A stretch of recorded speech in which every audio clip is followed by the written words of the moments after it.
राजस्थान में पंचायती राज संस्थाओं के चुनाव में कांग्रेस को बड़ा झटका लगा है। प्रदेश की जिन 21 जिला परिषदों के लिए चुनाव हुए उनमें से कांग्रेस के हिस्से में सिर्फ 5 ही आ सकी। भाजपा ने 13 जिला परिषदों में बाजी मारी। 3 में फिलहाल किसी को बहुमत नहीं मिला है। उत्तर प्रदेश के विधान परिषद चुनाव से लेकर हाल में हुए उपचुनाव के साथ बिहार विधानसभा के चुनावों में जिस तरह के परिणाम आए हैं उनसे कांग्रेस की कमज़ोर होती स्थिति का पता चलता है। पैरा हैदराबाद नगर निगम को ही ले लीजिए। भाजपा ने अपनी मान्य परंपराओं को तोड़ते हुए दक्षिण के दरवाजे खोलने के लिए अपने राष्ट्रीय अध्यक्ष से लेकर गृह मंत्री तक को प्रचार के लिए मैदान में उतार दिया।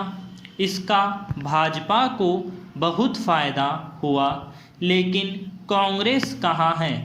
उत्तर से दक्षिण तक सभी और उसके कार्यकर्ताओं में निराशा का भाव है।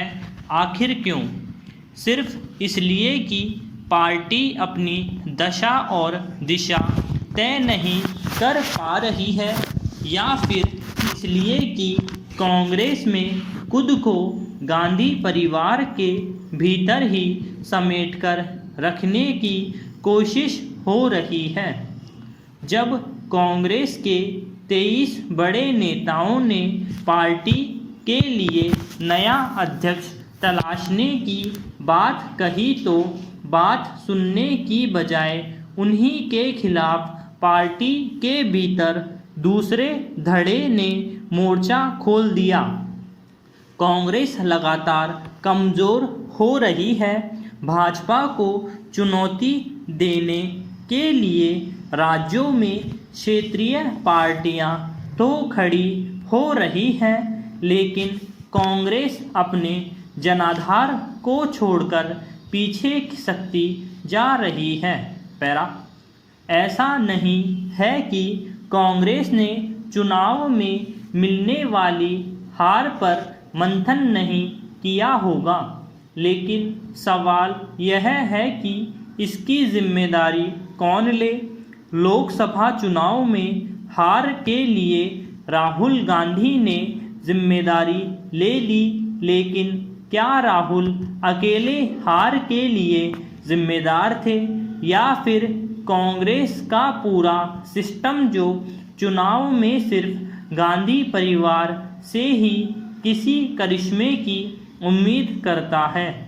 कांग्रेस के भीतर जिस तरह से ज़मीनी नेताओं का अभाव नज़र आ रहा है और हवाई सपनों के सहारे पार्टी को खड़ा करने की बातें हो रही हैं, वे उसे ज़मीन से दूर लेकर जा रही है। कांग्रेस अब तो संभले समय के साथ पार्टी की रीति नीति से लेकर सोच में भी परिवर्तन की ज़रूरत है। इस देश को सशक्त सत्ताधारी दल के साथ एक मजबूत राष्ट्रीय विपक्ष की भी ज़रूरत है, जो सत्ता से सवाल कर सके। देश की सबसे पुरानी पार्टी वापस सशक्त दल के तौर पर अपनी भूमिका निभाए। यह समझना होगा कि किसी भी लोकतांत्रिक देश में मजबूत विपक्ष का महत्व भी कम नहीं होता।